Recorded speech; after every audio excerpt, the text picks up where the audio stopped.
You wake up, you check your phone, you go to work, you come home, you scroll, you sleep, and nothing changes. Year after year, the same room, the same thoughts, the same empty feeling. 2,000 years ago, a Roman emperor wrote a book, not for the public, for himself, a private journal of a man who ruled the world but could barely control his own mind. His name was Marcus Aurelius, and what he wrote can save you, or you can stay exactly where you are. The choice is yours. Law number 1, the dichotomy of control.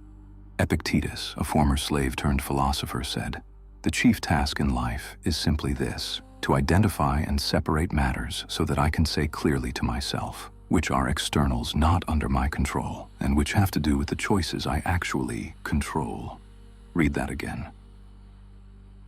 You cannot control the economy. You cannot control what others think of you. You cannot control the past. You can control your thoughts, your actions, your words, your next decision. Most people spend 90% of their energy on things they cannot change. Then they wonder why they're exhausted. Law number 2, amor fati, love of fate. Marcus Aurelius wrote, "Accept the things to which fate binds you, and love the people with whom fate brings you together. But do so with all your heart." This is not passive acceptance. This is radical embrace. The Stoics believed that everything that happens is fuel. Your boss fired you, fuel. Your partner left, fuel. You lost all your money, fuel. Every obstacle is raw material for your mind to transform. The fire that melts gold also hardens steel. The same event that breaks one man makes another. Law number 3, memento mori.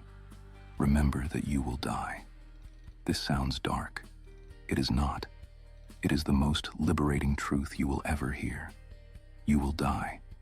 Everyone you know will die. This conversation will end. This day will end. Everything you worry about right now will be forgotten in 100 years. Seneca said, "You act like mortals in all that you fear, and like immortals in all that you desire. You fear losing your job as if you will live forever, but you chase money as if you will die tomorrow." Memento mori fixes this. When you remember death, your priorities rearrange themselves. The argument with your spouse, meaningless. The fear of posting that video, irrelevant.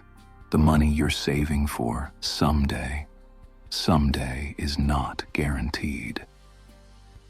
Law number 4, premeditatio malorum, the premeditation of evils. Every morning, the Stoics imagined the worst that could happen. They visualized losing everything, not to be pessimistic, but to be prepared, to build mental immunity. When you visualize the worst case, 2 things happen. First, you realize it is survivable.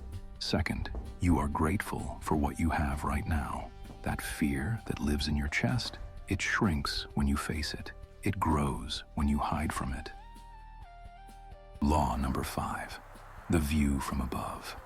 Marcus Aurelius wrote, "Observe the movement of the stars as if you were running their courses with them, and constantly imagine the changes of the elements into one another, because such imaginations wash away the filth of life on earth."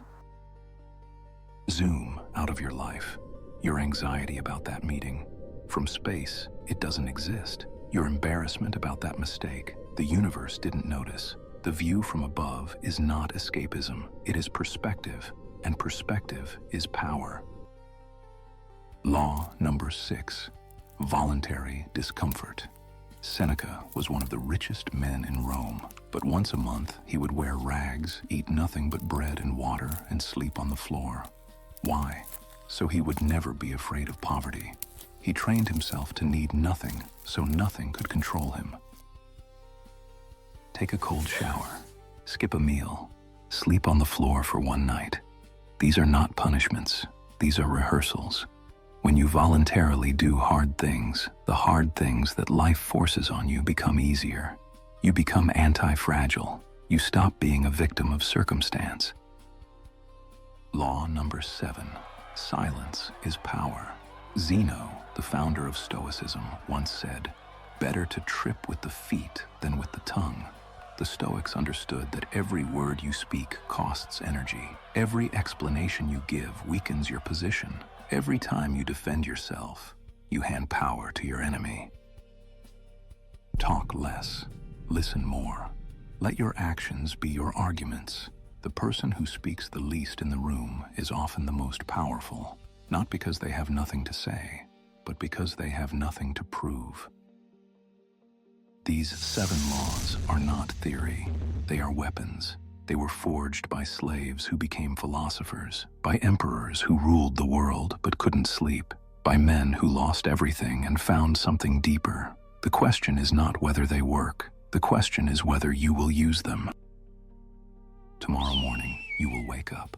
You can check your phone, scroll, repeat the same day, or you can do one thing differently. Take a cold shower, sit in silence for 5 minutes, write down what you control and what you don't. Remember that you will die, and then ask yourself, is this how I want to spend my one life? Subscribe. The next lesson is already waiting.